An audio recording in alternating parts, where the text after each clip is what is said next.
Bom dia, boa tarde, boa noite. Aqui é o Cineclube Passamal da Gabaritado Amadorismo. O meu nome é Davi, agradecer a presença do Diego e a todo mundo que nos acompanha nossas redes sociais, Instagram, YouTube.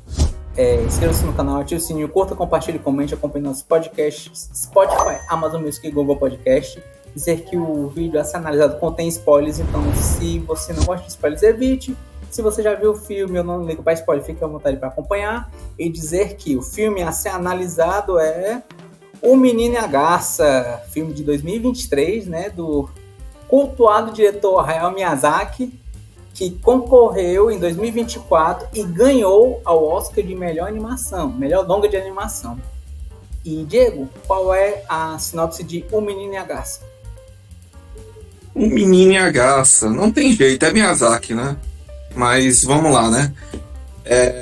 A sinopse, segundo o Google aqui, né? O genérico do genérico, é a seguinte: Marito, um menino de 12 anos, luta para se estabelecer em uma nova cidade após a morte de sua mãe. Quando uma garça falante conta para Marito que sua mãe ainda está viva, ele entra em uma torre abandonada em busca dela, o que leva para outro mundo. Tá meio errado um conceito aí da sinopse, mas a gente vai discutir, né, meu Davi? Mas vamos lá, vamos entrar nessa porta que é o universo de Miyazaki, né? Eu quero saber de você qual a sua análise de Menino e a Garça. Menino e a Garça, 2023. Uma história de amor, de aventura e de magia. Já diria Sandy Júnior. É 2022, né, meu Davi? Que o filme demorou quase um ano para ir para o Ocidente, né? Foi? Ele teve um período que só foi divulgada uma arte promocional do filme e o Ocidente não teve trailer, não teve nada.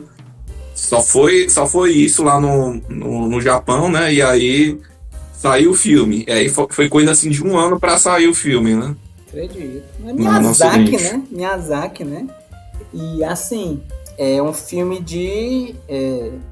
com a classificação que é dita para esse filme, é um filme de fantasia / aventura, né? Como diz Sandy Júnior, história de amor, de aventura e de magia. E assim, uma coisa que eu acho que é importante salutar é o seguinte: se você não conseguiu entender boa parte dos elementos desse filme, é tranquilo. Não esqueça, é Miyazaki. Miyazaki, ele vai na sutileza, certo? Ele vai muito mais do sentir, ele vai muito mais da emoção do que da razão. Isso em todos os filmes dele, certo? E eu acho importante salutar que outra característica que tem nos filmes dele é que ele é um grande observador da natureza. Se você vê outros filmes como A Viagem de Chihiro, a Princesa Mononoke também, né? Você pode ver que a questão, o modo como os animais eles se manifestam, né? Os trejeitos, né? Por exemplo, a própria garça, né? Antes dela se preparar para voar, né? Essa questão de levantar as penas, se preparar, tudo isso já é uma coisa que já é natural, é de uma observação. O cuidado com a fluidez, né? O cuidado com a fluidez, com a movimentação da natureza, até das máquinas também, né? Sim. Uma coisa mecanizada mais natural, né?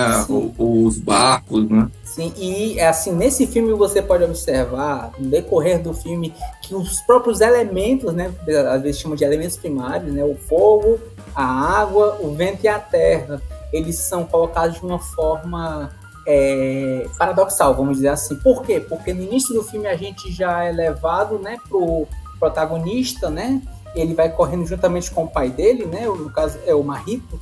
Ele vai correndo pelas escadas, vai olhando e tem um incêndio no hospital, do qual a mãe dele estava, né? Acaba morrendo nesse incidente.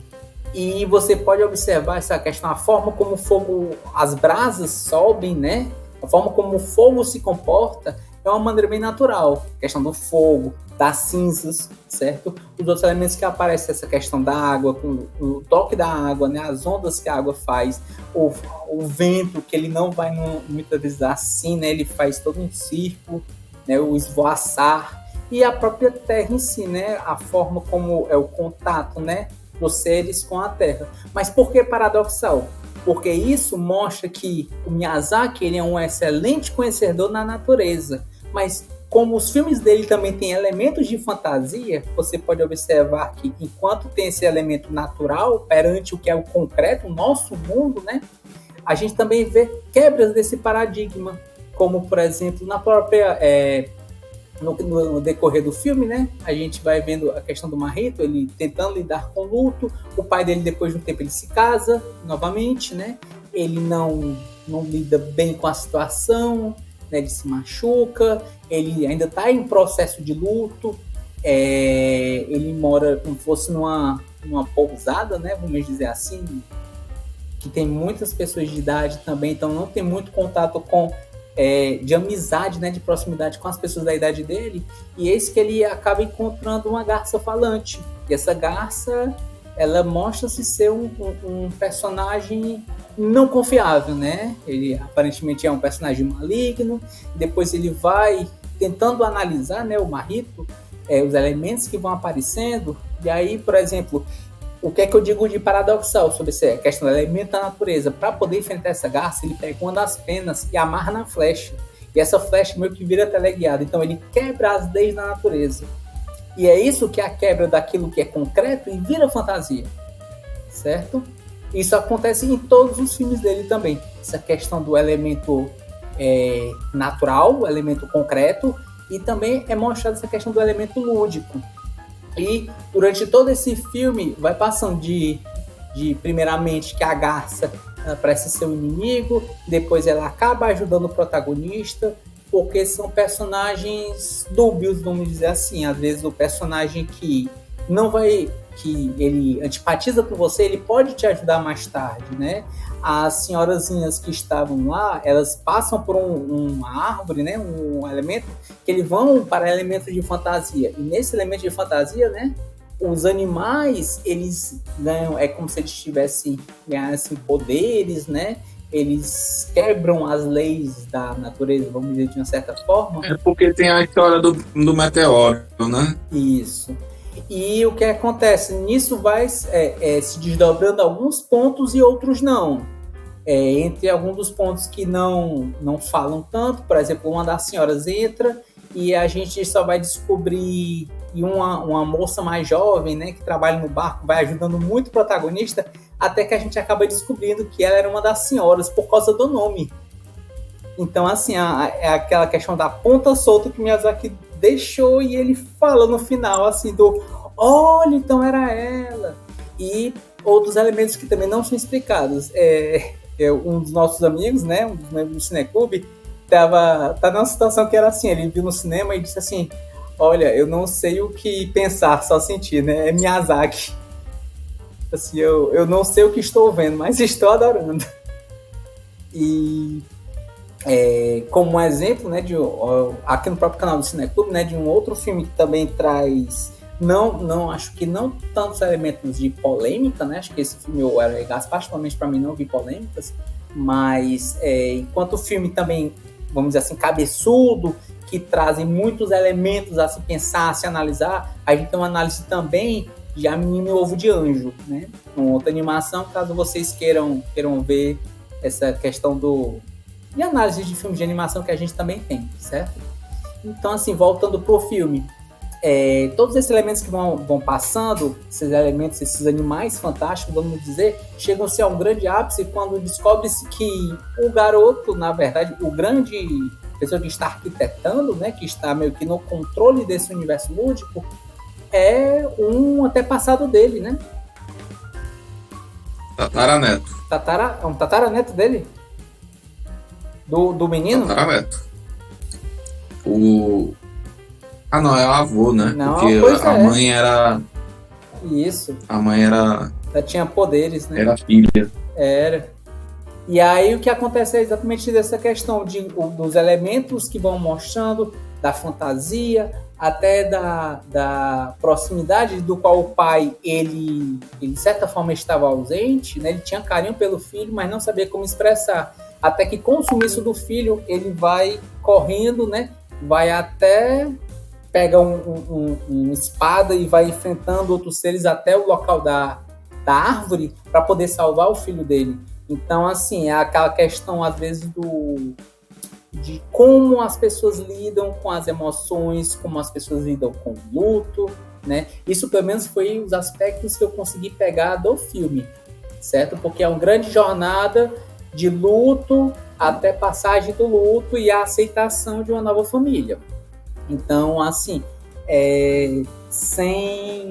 digo também que a animação ela é extremamente fluida, muito boa, certo? Zero questionamentos a respeito da forma como Miyazaki dirigiu. Técnica impecável. Né? Técnica impecável. Agora, eu acho que o único aspecto que para mim não deixa aquele 10 é porque realmente, mas isso é uma característica dele, né? Isso, então, assim, a nota como é algo pessoal também, né? Esse elemento pessoal, são exatamente das histórias que elas não entregam tanto. Eu acho que o Miyazaki ele não dirige perante o mundo. E muitas vezes os diretores japoneses dirigem voltados para o próprio público japonês. Mas eu acho que o Miyazaki ele faz mais do que isso. Ele dirige para ele mesmo, de filmes que ele gosta, de histórias que ele gosta, né? Tanto que ele voltou aqui na sexta aposentadoria dele para poder dirigir esse filme. E na própria questão da entrega do Oscar, ele não foi lá para receber o Oscar. Então, assim, não é... Ele foi nem na viagem que viram. Pois é. Mas eu digo assim... Ele tá querendo que o americano se exploda lá, né? É isso que ele quer. Pois é, então acho que a questão... Sabe, também a minha percepção, né? É aquela questão do...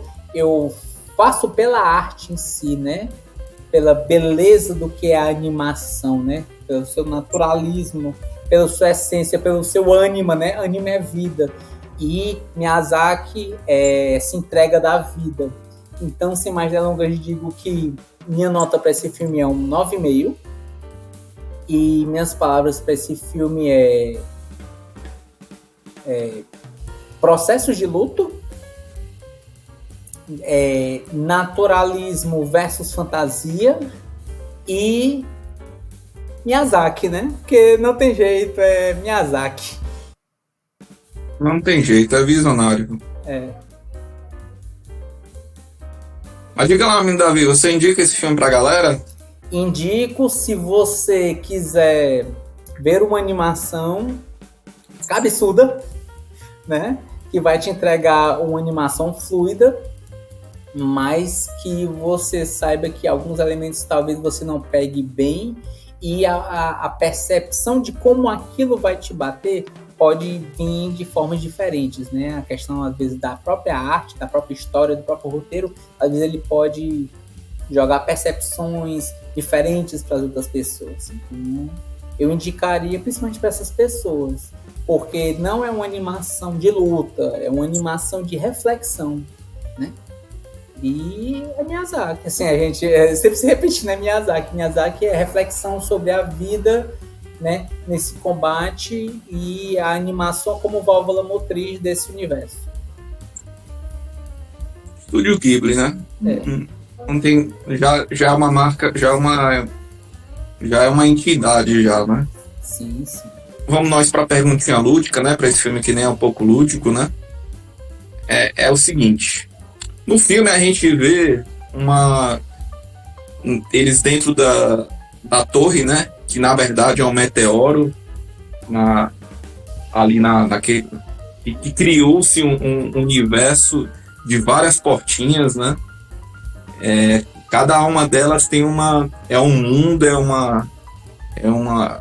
com regras próprias, histórias próprias, lugares únicos, né?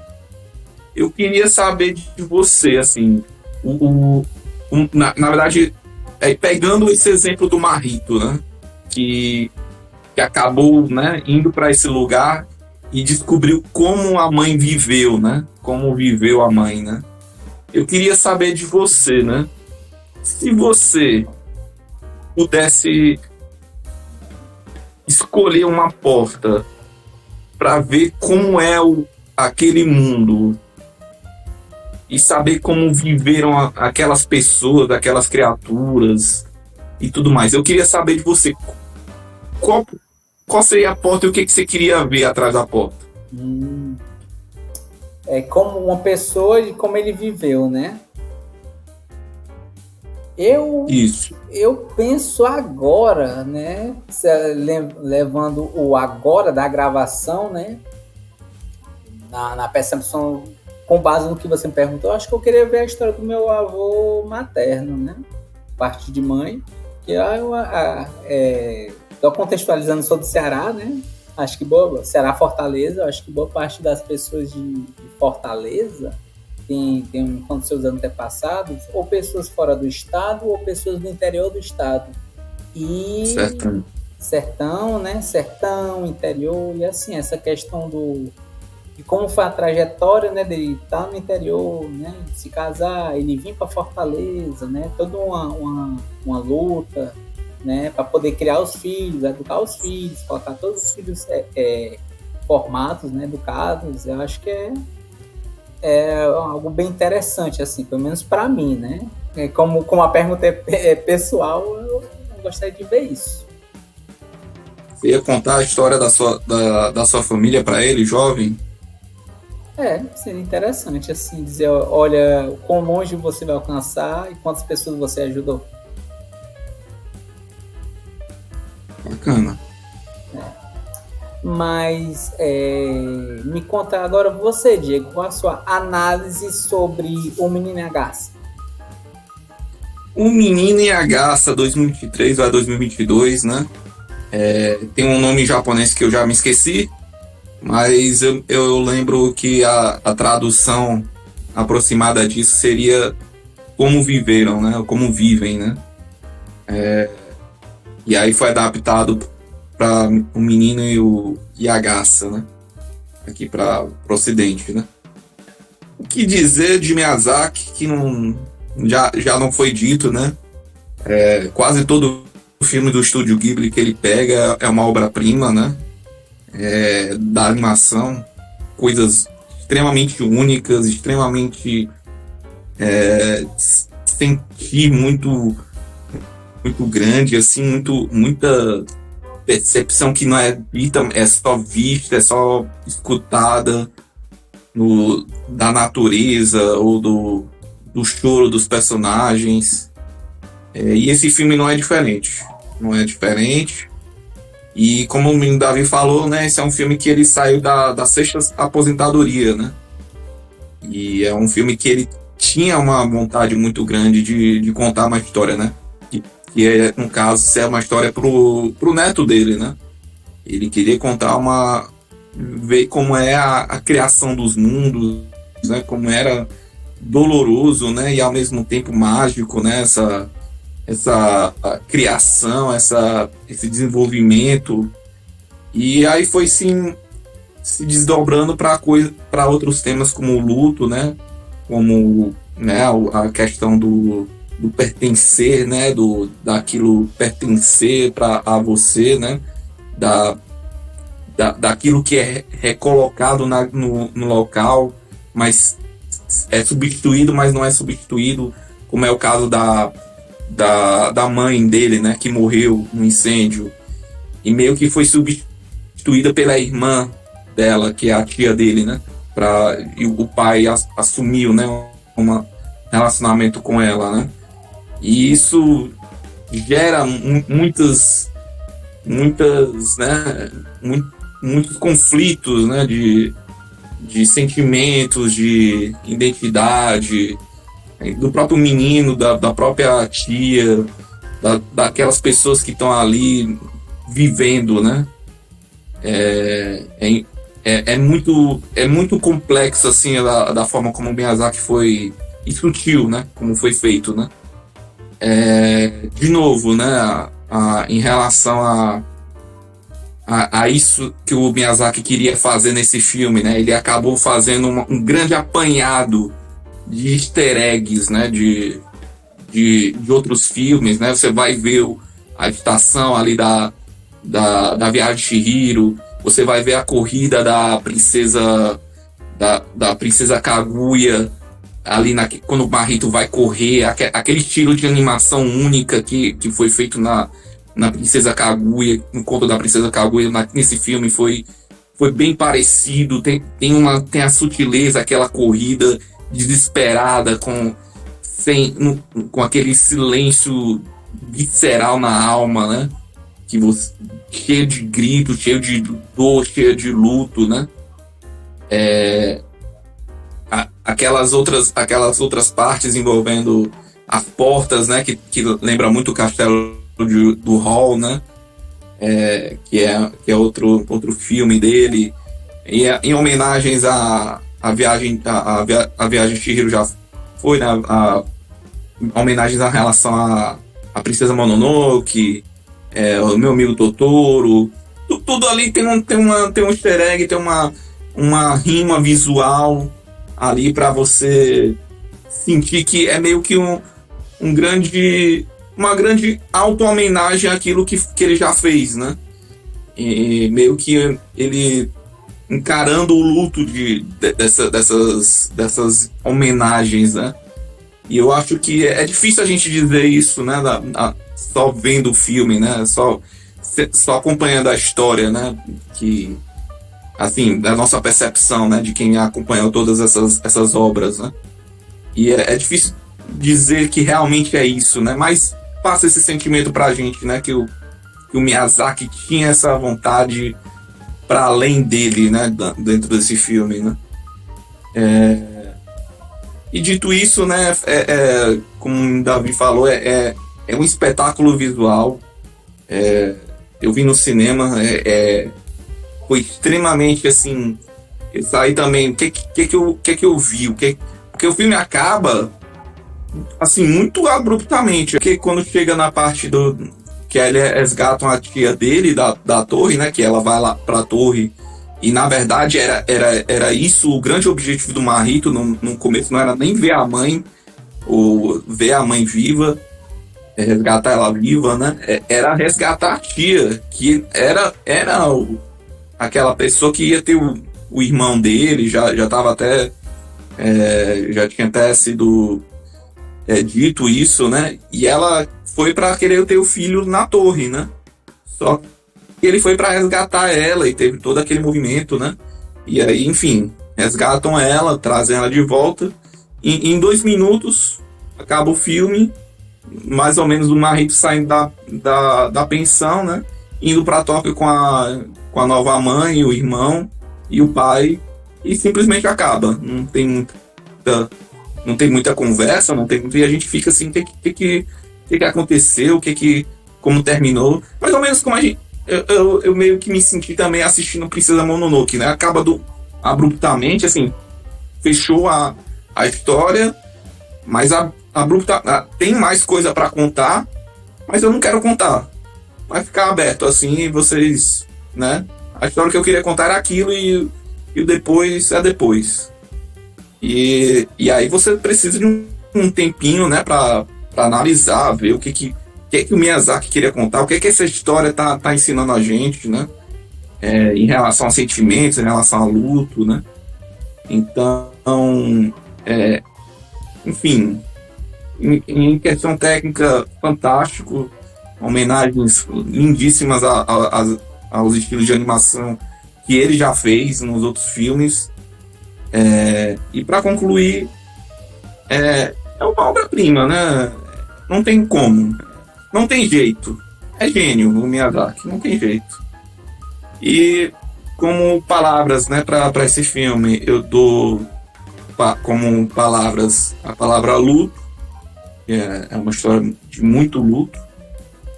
É uma auto-homenagem à história do Miyazaki. E por que não dizer que é um filme bonito? É um filme bonito de se ver, assim, de contemplar, né? Acho que talvez a palavra melhor é contemplativo, né? Mais contemplativo. Não tão contemplativo quanto A Menina e o Ovo de Anjo, né? Mas ali é contemplativo. Mas esse aí é bem tranquilo. É bem tranquilo, acho que até para uma criança, assim, um jovem, e assistir, não, assim, entender as coisas que acontecem e achar interessante, né? Mas é isso. Eu dou uma nota 9 pro filme e achei muito bom.